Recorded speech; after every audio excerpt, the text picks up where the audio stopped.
Hello, my name is Joanna. You can order my books at amazon.com/author/Joanna. You can listen to my songs at broadjam.com/Joanna Ministries. My YouTube channel is youtube.com/Joanna Ministry, and you can follow me on Facebook and Twitter. The title of this video is Inner Self, Needs versus Wants. I've shared with you before that when I first went to Al-anon, they told me to get the focus off the alcoholic and onto myself. If you believed in a higher power, they suggested get the focus off the alcoholic, onto your higher power, and then on yourself, since it's really hard to look at yourself without a higher power to help you. Now, an Al-anon, which is something that I think the alcoholics used to call us, is also called an enabler or an adjuster. Now, I really liked the name adjuster for me because I guess because I was a math major, I was always adding up everything that my ex spent and subtracting it from what we needed in the house or what we needed to pay the bills to see if I could kind of juggle everything so that we could get through the month. And I was doing that constantly. Every time he did something, I was adjusting. And it takes a lot of energy. So, when you stop focusing on everything the alcoholic is doing and what you think he should be doing and get it on yourself, sometimes you don't really know what to do. So, it takes some looking at yourself, looking at your inner self. Now, the YouTube videos I watch all are talking about higher self, and I didn't really understand what that meant.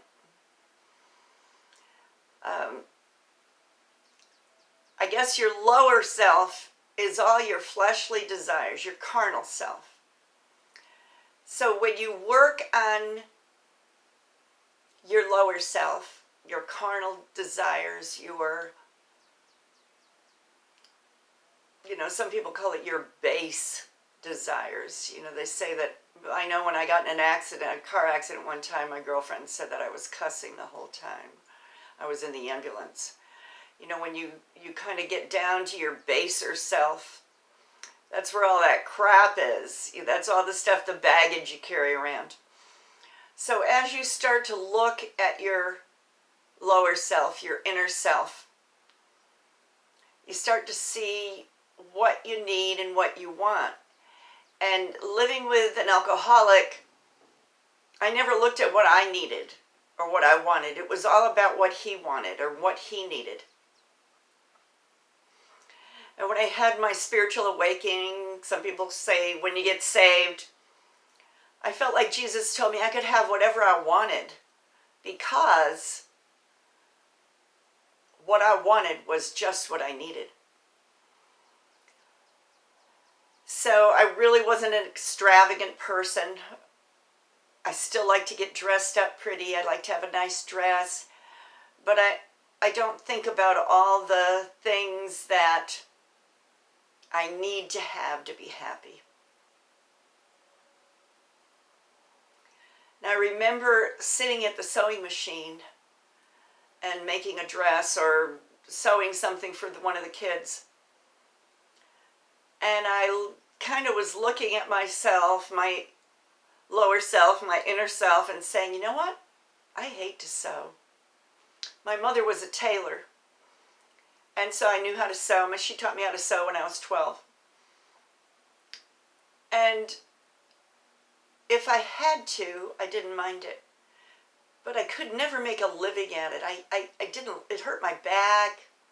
My eyesight was never really that great for real tiny details. So I started to look at really who I was.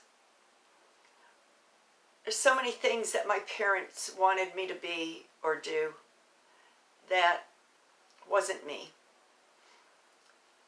So I'd like to think today that I am doing as much as I can to be who I was created to be, who I like to be and what I like to do.